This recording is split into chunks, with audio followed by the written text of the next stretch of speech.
दोस्तों, आप बिलीव नहीं करोगे कि सालों पहले इंसानों को एक अजीब तरीके का प्लेनेट मिला था जिसका नाम पेंडोरा था, जहाँ बहुत ही अलग अलग टाइप के क्रिएचर्स और ब्लू कलर के बड़े बड़े एलियंस पाए जाते थे। लेकिन इंसानों ने अपने फायदे के लिए पूरे प्लेनेट को तबाह करना स्टार्ट कर दिया था। पर एक आदमी जिसका नाम जेक था उन एलियंस का साथ देता है और बुरे इंसानों के साथ लड़ाई करके उन्हें पेंडोरा से भगा देता है और पहली बार बाहर से आया हुआ कोई आदमी पेंडोरा का किंग बन जाता है। लेकिन सालों बाद इंसान फिर से वहाँ पर आ गए थे और अब की बार उनके पास बहुत ही एडवांस वेपन्स थे जो उन सारे एलियंस को खत्म कर सकते थे। तो अब देखना है कि क्या जेक सारे एलियंस के साथ मिलकर फिर से उन इंसानों को हरा पाएगा या फिर पेंडोरा पूरी तरीके से खत्म हो जाएगा। और इस बार हम सिर्फ देखेंगे नहीं बल्कि हम भी जेक की मदद करेंगे उन इंसानों को हराने में। यहाँ पर पेंडोरा से उन इंसानों के जाने के बाद वहाँ के सभी लोग खुशी खुशी रहने लगते हैं। जेक वहाँ का राजा बन गया था। इंसानों के साथ उस भयंकर लड़ाई में जेक की एक इंसानी दोस्त मर चुकी थी जिसके डीएनए का यूज करके माँ एवा ने एक बच्ची को जन्म दिया था और जेक ने उसका नाम केटी रखा था। जेक भी वहाँ की एक एलियन जिसका नाम नीटेरी था उसके साथ रहने लगा था। जेक का अपना भी बच्चा पैदा होता है जिसका नाम वो नीटेम रखता है। वो सारे एलियंस माँ एवा की पूजा करते थे जो कि उनके पूरे प्लेनेट पर जीवन का संतुलन बनाए रखती थी। जेक अब नीटेरी के साथ रहकर खुशी खुशी अपनी लाइफ जीने लगा था। जेक के टोटल 4 बच्चे हुए थे और वो सभी फैमिली की तरह बहुत ही ज्यादा हैप्पी थे। यहाँ पर कुछ इंसान पेंडोरा पर ही रुक गए थे जो कि पेंडोरा को कोई भी नुकसान नहीं पहुंचाना चाहते थे और अपनी रिसर्च को आगे बढ़ाना चाहते थे।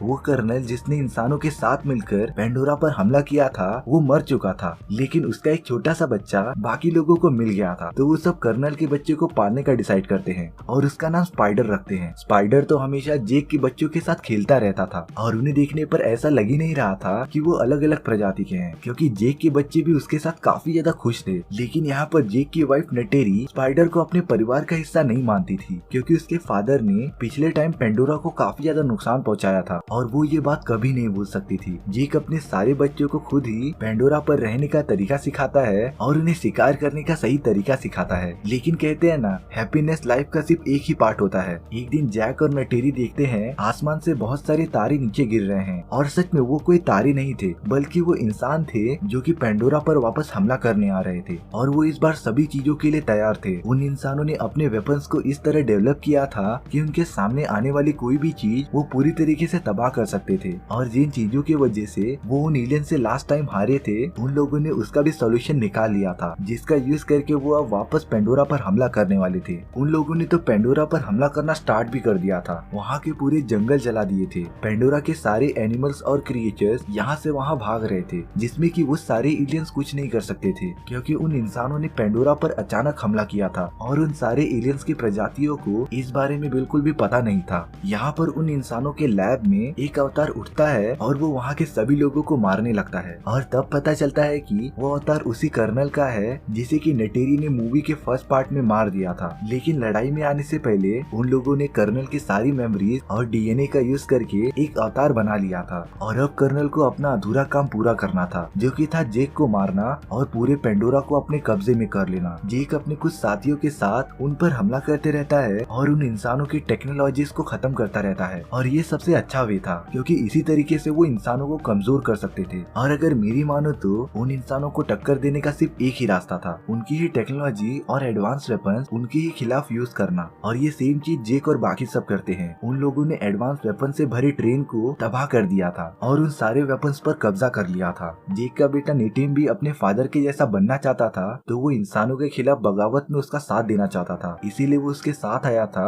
और वेपन्स को इकट्ठा करने में मदद कर रहा था। तभी वहाँ पर इंसान एक बहुत बड़े जेट में आ जाते हैं जो कि जेक और बाकी सभी पर हमला करते रहते हैं और उस हमले में नेटिम काफी ज्यादा घायल हो जाता है। लेकिन जैक और बाकी सब वहाँ से सारे लोगों को निकालने में कामयाब हो जाते हैं और वो नेटिम को भी एक सेफ जगह पर लेके आ जाते हैं। उन इंसानों ने सारे एलियंस का घर तबाह कर दिया था, तो अब वो एलियंस एक बड़ी सी गुफा में रहते थे जहाँ पर वो सब सेफ थे। जेक अपने बेटे नेटिम को काफी ज्यादा डांटता रहता है क्योंकि उसके मना करने के बावजूद भी नेटिम उसके साथ आया और सच में नेटिम मरते मरते बचा था। यहाँ पर कर्नल अपने साथियों के साथ इंसानों द्वारा बनाए गए एक मिलिट्री बेस में आ जाता है। वहाँ के कैप्टन कर्नल को बताती है कि जेक उन सभी के मिशन में एक कांटा सा बन गया है और उन सभी पर हमेशा हमला करता रहता है, तो उन सभी को जेक को कैसे भी करके रोकना पड़ेगा और उसे जान से मारना पड़ेगा, नहीं तो वो पेंडोरा पर कब्जा नहीं कर पाएंगे। यहाँ तो कर्नल को पहले से ही जेक पर काफी ज्यादा गुस्सा था और अब ये बात सुनने पर उसका गुस्सा दुगना हो गया था, तो वो अपने कुछ साथियों के साथ जेक को ढूंढने ढूंढने के लिए जंगल में आ जाता है। उसी जंगल में जेक के चारों बच्चे घूमने आए थे और वो सब दूर से कर्नल और बाकी सभी को देख लेते हैं। निटिम ये सारी बातें जैक को बताता है। जैक उन सभी को बिना कुछ हरकत किए वहाँ से निकलने के लिए कहता है। जैक के सारे बच्चे जब वहाँ से जाते रहते हैं तब उन्हें कुछ आदमियों ने घेर लिया था और अब कर्नल के लोगों ने जेक के बच्चों को पकड़ लिया था। कर्नल स्पाइडर को देखकर तुरंत समझ जाता है कि वो उसका बेटा है। तभी वहाँ पर जेक और नेटेरी पहुँच जाते हैं और कर्नल के आदमियों पर हमला करते रहते हैं। जेक और नेटेरी कैसे भी करके अपने बच्चों को वहाँ से निकालने में कामयाब हो जाते हैं, लेकिन कर्नल ने स्पाइडर को पकड़ लिया था और वो स्पाइडर को अपने साथ शिप पर लेकर चले जाता है। एक सेफ जगह पर आने के बाद जेक नेटेरी से कहता रहता है कि उन्हें जल्दी अपने छुपने की लोकेशन चेंज करनी पड़ेगी क्योंकि स्पाइडर अब उनके पास है। तो अगर स्पाइडर ने उन्हें बता दिया कि वो सब कहाँ छुपे हुए हैं तो वो सारे इंसान बचे हुए एलियंस को खत्म कर देंगे, जिससे कि पेंडोरा पूरी तरीके से उनके कब्जे में आ जाएगा। यहाँ पर कर्नल और उसके लोग स्पाइडर को काफी ज्यादा टॉर्चर करते रहते हैं, लेकिन स्पाइडर निकला काफी ज्यादा सख्त लौंडा। उसने बोला कि जान चली जाए लेकिन वो अपना मुंह नहीं खोलेगा कि बाकी एलियंस और जेक कहाँ छुपे हुए हैं। इसके बाद कर्नल स्पाइडर को अपनी तरीके से समझाने जाता है और उसे वापस अर्थ पर जाने का लालच देता है। यहाँ पर जेक ने किसी और को राजा बना दिया था और वो अब अपनी फैमिली को लेकर वहाँ से जा रहा था। काफी दिनों के सफर के बाद जेक अपने परिवार को लेकर एक आइलैंड पर पहुँच गया था जहाँ पर कुछ अलग प्रजाति के एलियंस रहते थे। वो दूसरे प्रजाति के एलियंस जमीन और पानी के अंदर रहने में केपेबल थे। वो सारे लोग जेक और बाकी सभी को देखकर काफी ज्यादा शॉक हो गए थे क्योंकि वो उनसे काफी ज्यादा अलग दिख रहे थे। तभी वहाँ पर उन सभी का लीडर आ जाता है। जेक उनके लीडर से उसके परिवार को यहाँ रहने देने के लिए रिक्वेस्ट करने लगता है, लेकिन उसका लीडर बताता है कि वो सारे लोग सेफ्टी के लिए पानी के अंदर रहते हैं, लेकिन जेक और उसकी प्रजाति सिर्फ जमीन पर ही रह सकती थी तो वो वहाँ पर सरवाइव नहीं कर पाएंगे। लेकिन जेक का मानना था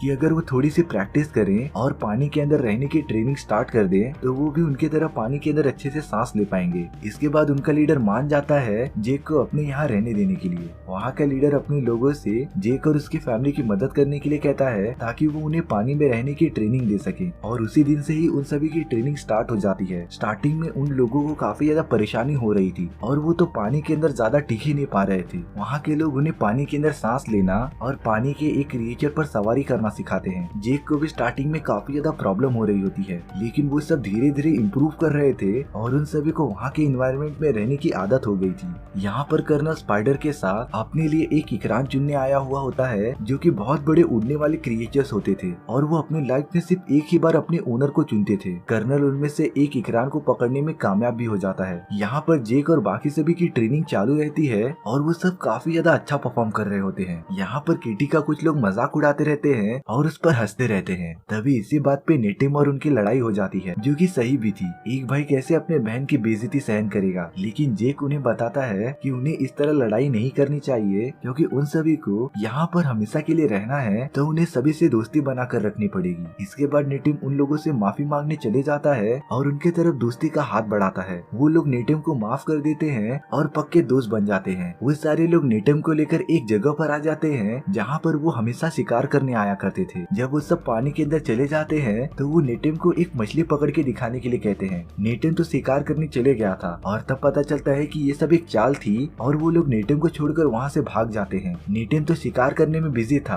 और तब जाके उसे रियलाइज होता है कि उन लोगों ने उसे अकेला छोड़ दिया है। नेटिम को तो उस आइलैंड पर जाने का रास्ता भी नहीं पता था और अब वो बुरी तरीके से फंस गया था। तभी उस पर अचानक पानी में से एक बहुत बड़ी खूंखार मछली उस पर हमला कर देती है जो कि नेटिम को पूरा खाना चाहती थी और वो उसका काफी दूर तक पीछा करती है। ज्यादा देर तक पानी में रहने की वजह से नेटिम की सांसें फूल रही थी, इसीलिए वो तुरंत ऊपर की तरफ जाने लगता है। पर वो मछली तो एकदम सामने ही थी और वो नेटिम पर हमला करने चली आती है, लेकिन तभी एक बहुत बड़ी व्हेल उस मछली पर हमला कर देती है और उसे मार देती है। काफी ज्यादा देर तक पानी में रहने की वजह से नेटिम बेहोश होने लगा था और वो पानी के अंदर जाता रहता है, लेकिन जब थोड़ी देर बाद उसकी आंखें खुलती हैं तो वो अपने आप को उसी व्हेल के ऊपर पाता है जिसने की नेटिम की जान बचाई थी। नेटिम व्हेल का शुक्रिया अदा भी करता है और वो देखता है कि व्हेल के ऊपर एक नुकीला ऑब्जेक्ट लगा हुआ है, तो वो उस व्हेल के बॉडी से उसे निकालता है और उसे दूर फेंक देता है। और इसके बाद तो मानो वो व्हेल नेटिम को अपना दोस्त समझने लगा था। वो व्हेल नेटिम को लेकर उसके आइलैंड के पास आ जाता है और उसके फैमिली के पास छोड़कर चला जाता है। यहाँ पर जेक और सारे लोग काफी टाइम से उसका इंतजार कर रहे थे। जेक नेटिम को डांटता रहता है कि उसे इस तरीके से गायब नहीं होना चाहिए। जब लीडर को पता चलता है कि उसके बेटे ने ही नेटिम को पानी के अंदर फंसाया था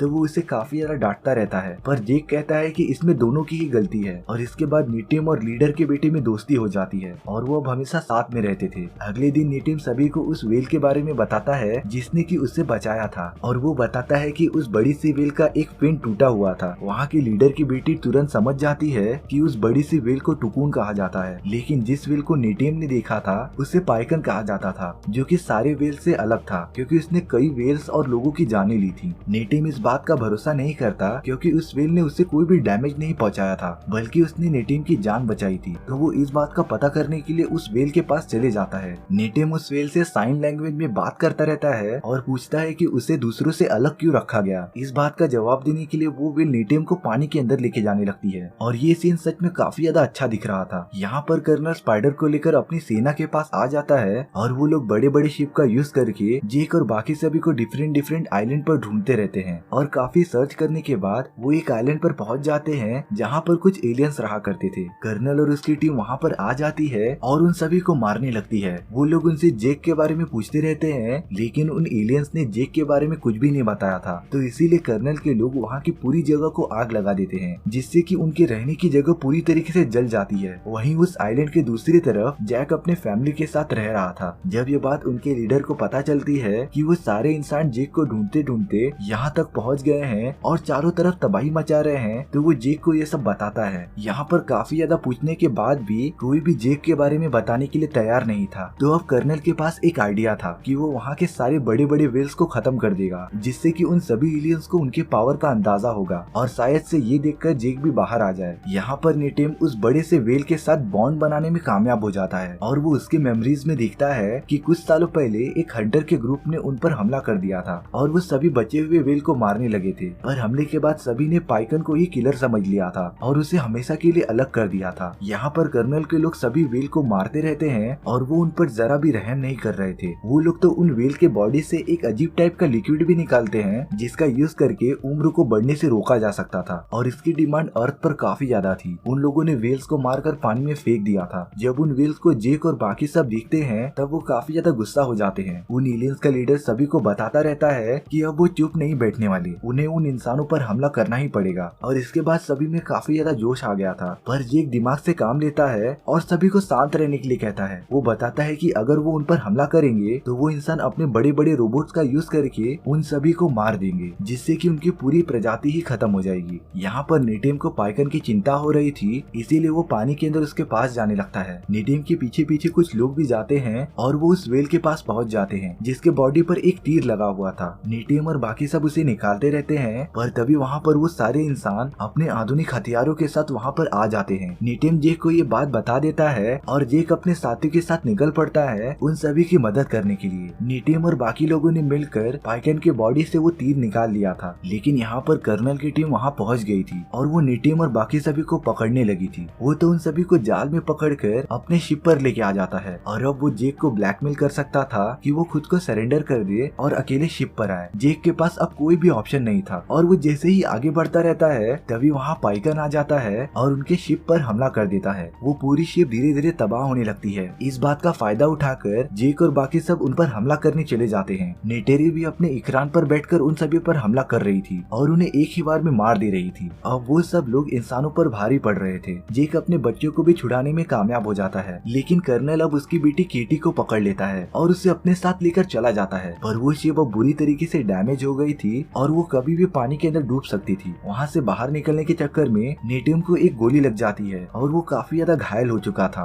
कुछ देर बाद नेटिम मर जाता है, पर किटी अभी भी कर्नल के कब्जे में थी। ये सब होने के बाद जेक और नेटेरी काफी ज्यादा गुस्से में आ गए थे और वो शिप पर चले जाते हैं उन सभी पर हमला करने के लिए। वो अपने सामने आने वाले सभी को मारकर आगे बढ़ते रहते हैं, जैसे कि उन पर कोई भूत सवार हो गया हो। और जेक अब कर्नल के पास पहुंच जाता है, जिसने की केटी के गले पर चाकू रख दिया था। पर यहाँ नेटेरी स्पाइडर को मारने की धमकी देती रहती है और ये देखकर कर्नल किटी को छोड़ देता है। वो पूरी शिप धीरे धीरे पानी के अंदर डूब रही थी और अगर वो जल्दी यहाँ से बाहर नहीं निकले तो वो भी शिप के साथ पानी के अंदर डूब जाएंगे। तो नेटेरी और बाकी सब वहाँ से बाहर निकलने लगते हैं और जेक यहाँ पर कर्नल से अकेला फाइट करते रहता है। उन दोनों में बहुत ज्यादा लड़ाई होती है, पर जेक ने उन नए प्रजाति के एलियन से काफी अच्छी फाइटिंग टेक्निक सीख ली थी, जिसका यूज वो कर्नल को मारने के लिए करता है। और जेक कर्नल को मारने में कामयाब भी हो जाता है, पर उसे भी तुरंत वहाँ से बाहर निकलना पड़ेगा क्योंकि वो शिप आधे से ज्यादा डूब चुकी थी। यहाँ पर नेटेरी भी पानी के अंदर फंस गई थी, पर वहाँ केटी आ जाती है और बाकी सभी को बाहर निकलने का रास्ता बताती है। जेक भी यहाँ पर सही सलामत सलामत बाहर निकल जाता है। स्पाइडर अपने फादर की हेल्प करता है और उसे सही सलामत पानी से बाहर निकालता है। कर्नल अभी तक मरा नहीं था, वो अभी भी जिंदा था। वो स्पाइडर को अपने साथ आने के लिए कहता है, लेकिन स्पाइडर कर्नल के साथ नहीं जाना चाहता था और वो वापस जैक के पास चले जाता है। जैक यहाँ पर सभी लोगों के साथ होता है और वो अपने मरे हुए बेटे नेटेम को माँ एवा के पास रख देता है, जिससे कि उसकी आत्मा को शांति मिले। और अवतार द वे ऑफ वाटर की स्टोरी यहीं पर खत्म हो जाती है। सो व्यूअर्स, आपको ये स्टोरी कैसी लगी प्लीज कमेंट सेक्शन में बता दो। और अगर आपको मेरा एक्सप्लेनेशन 1% भी अच्छा लगा हो तो वीडियो को लाइक एंड चैनल को सब्सक्राइब जरूर कर लेना, क्योंकि इससे मुझे मोटिवेशन मिलता है आपके लिए इसी तरीके की मजेदार स्टोरीज लाने के लिए। तो मिलते हैं नेक्स्ट वीडियो में। सी या।